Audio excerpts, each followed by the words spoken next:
Assalamu alaikum wa rahmatullahi wa barakatuh. Bayan tafiya hutu mai tsayi da muka yi a wannan tasha tamu ta gona ta, insha Allah yanzu mun dawo gadan-gadan don mu fara gabatar muku da wani sabon course mai suna agribusiness. Idan muka ce agribusiness muna nufin harkar noma da kiwo domin kasuwanci. Insha Allah a wannan course din za mu yi muku lecture guda 10, sannan kuma mu ci gaba da ɗaukan wasu sassa na cikin noma. A wannan course ɗin ga lectocin da za mu yi. Na farko za mu yi magana akan gabatarwa akan me ake nufi da agribusiness, me ake nufi da noma da kiwo domin kasuwanci. A lecture ta biyu za mu yi magana akan tsarin noma da kiwo da yadda ake gudanar da shi da yadda ake tsara shi domin kasuwanci. A lecture ta uku za mu yi magana akan value chain. Mun ce value chain shine sarƙar darajar wannan kasuwancin daga kaza zuwa kaza, daga kaza zuwa kaza. Sannan za mu yi magana akan agribusiness investment opportunity, yanda mutum zai zuba jarin shi, da me zai fara, ya zai reni jarin shi a harkar abin da ya shafi noma da kiwo. A lecture ta 5 za mu yi magana akan sarrafa amfanin gona, wato agro processing and value addition, yanda mutum zai sarrafa amfanin gonansa ko kuma kiwonsa ya ƙara masa daraja da sauransu. Abu na 6 za mu yi magana akan finance and record keeping in agribusiness, shine yanda mutum zai lura da kuɗi, yanda zai aje bayanai harkar abin da ya shafi noma da kiwo.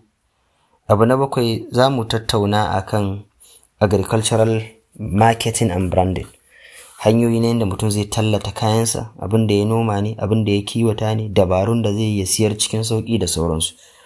Abu na 8 za mu yi magana akan risk management in agribusiness.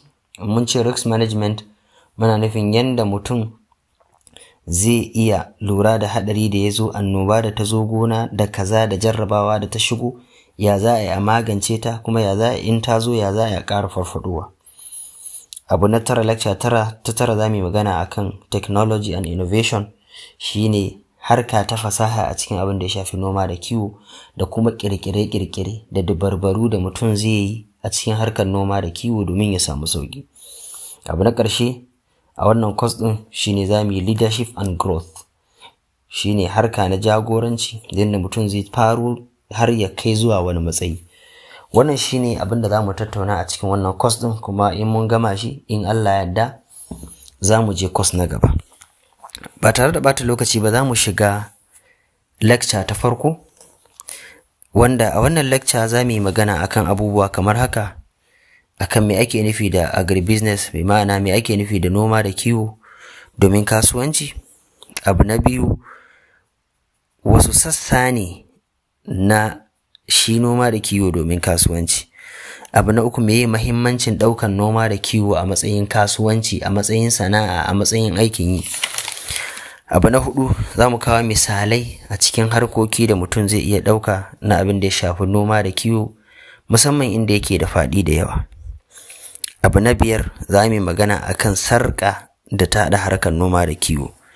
Abu na 6 kuma za mu yi magana akan wanda yake so ya shiga harkar noma da kiwo a matsayin kasuwanci, a matsayin sana'a, me ya kamata ya sani, me ya kamata ya ƙware akan shi. Daga ƙarshe kuma sai mu kammala, sai mu jira lecture ta 2. Ɗan uwa, idan aka ce agribusiness kalma ce guda biyu.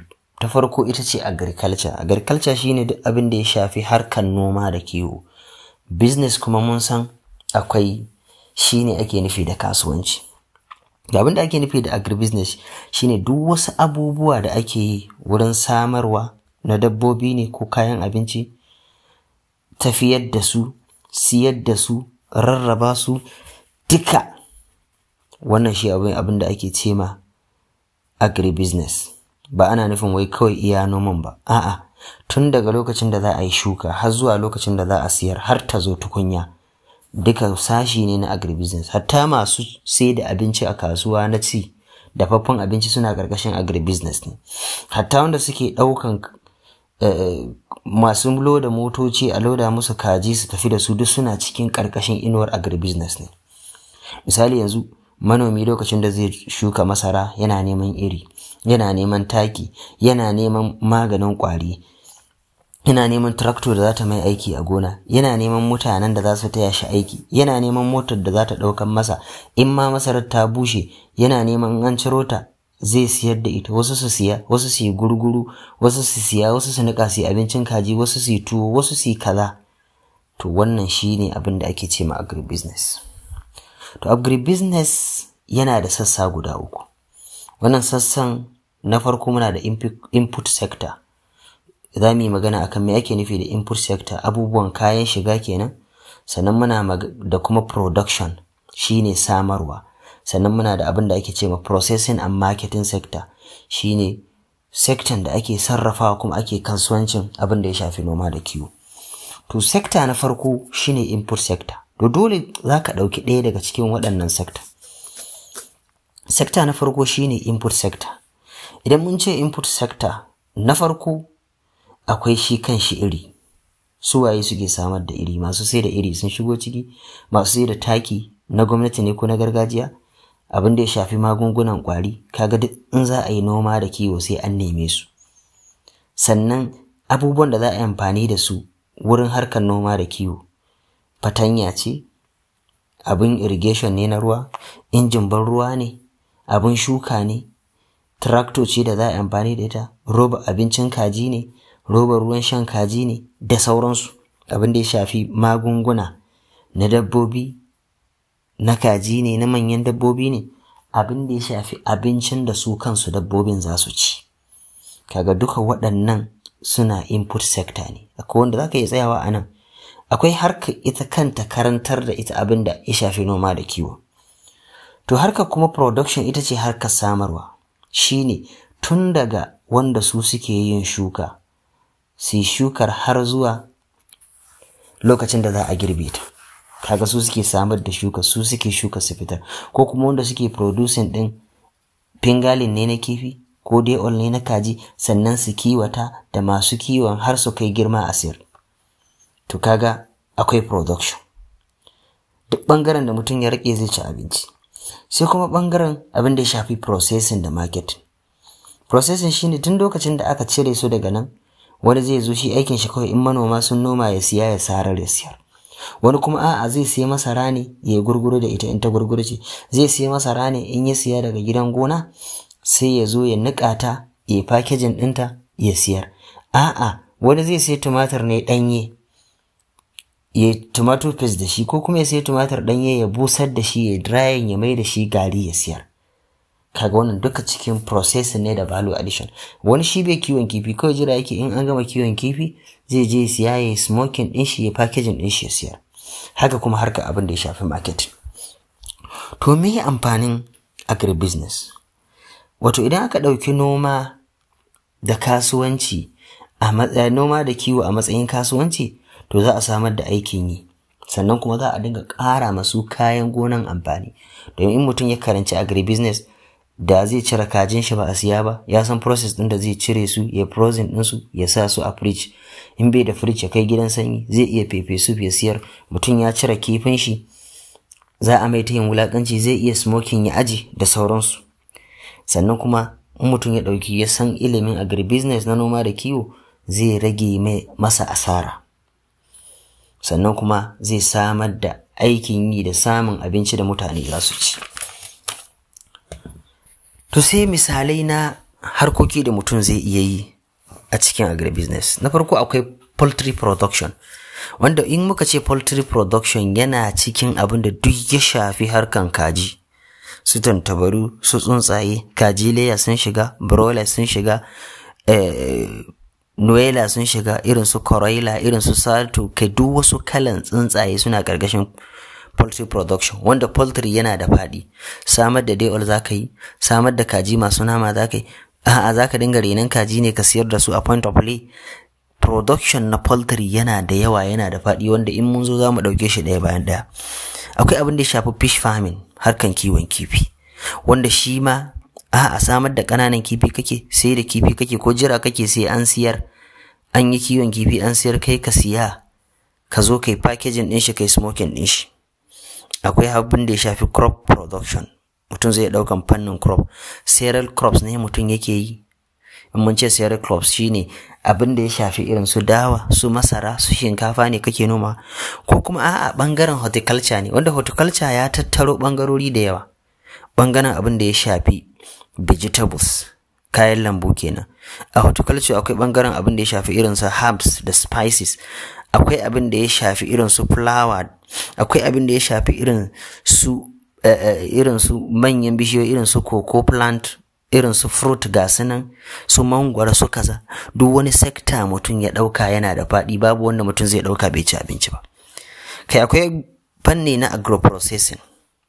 Kila kawai mutum zai dinga siyan kayan gona ne ya nika su, yayi abincin kaji, ko kuma ya gari ya packaging din shi, ko irin su garin dan wake su kaza, ko kuma a'a shi kawai siya yake yayi packaging ya siyar, ko kuma siya yake ya busar. Zai sayi tumatir daga wurin manoma ya busar da shi ya siyar da shi a nike, ko ya siyar da shi a bushe da sauransu. Akwai agricultural input sales. Kawai ni sana'ata zan dinga siyar da iri ne, ko zan dinga siyar da maganin kwari ne, ko kuma zan hada wani taki, organic taki, in dinga siyar ma da manoma, ko kuma zan hada set of abubuwa da manoma ke bukata in siyar musu. Akwai abin da ya shafi transport and logistics, shine transportation na abubuwan gona, a dauke su daga gari kaza a kai su kaza ko ai kaza. Kai akwai harkan ba da shawarwari, mutum zai dauka wannan fannin, ko kuma fanni na training. Wannan kaɗan daga cikin abubuwa da ake yi a wanda suna da faɗi, babu wani abu da ya kai harkar noma da kiwo faɗi. To sannan me ya sarka agribusiness value chain? To kaga akwai input kamar inda muka faɗa. Bayan an yi input, domin dole a zuba wani abu, sannan sai a yi production, sannan sai a yi processing. Bayan processing akwai abin da muke ce ma packaging. Bayan packaging sai kuma a tallata, marketing. Sannan stage na ƙarshe shine consumption. Zaka iya daukan kowane stage. Zaka iya daukan cewa kai kawai input zaka dinga, ko dai in ilmantar da manoma, ko kuma in siyar musu da abin da za su yi amfani da shi da makiyaya, ko kuma ni bari in dauka zan yi kiwon ne, ko kuma zan yi noman ne, ko kuma ni ban da wurin noma da kiwo, amma in an noma zan iya siya in yi processing din shi. Ban da wurin da zan yi kiwon broiler, amma in an kiwata zan iya siya in siyar. Ban da wurin da zan yi noman tumatir, amma in an noma zan iya siya in yi processing din shi, in yi packaging din shi, in siyar.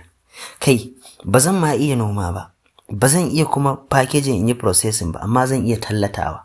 Zan iya tallata ma manoma abin su, in sun siyar in samu wani abu. Akwai kuma na ƙarshe shine consumption. Me ya kamata mutumin da yake so ya harkar noma da kiwo ya kamata ya mene? Ya koya. Na farko shine ya iya adana bayanai. Sannan kuma abin da zaka shiga a harkar noma da kiwo ka koye shi, kai masterin din shi, ka fara da kadan. Kiwon kaji zaki fara, je ki koya.